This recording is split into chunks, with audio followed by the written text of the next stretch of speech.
देख बाबा लोका, सिर्फ वहदानियत शिर्क से पाक है।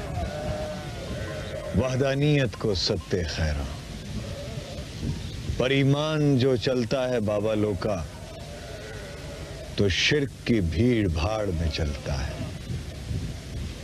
शिर्क की मंडी और शिर्क के भरे बाजार में चलता है।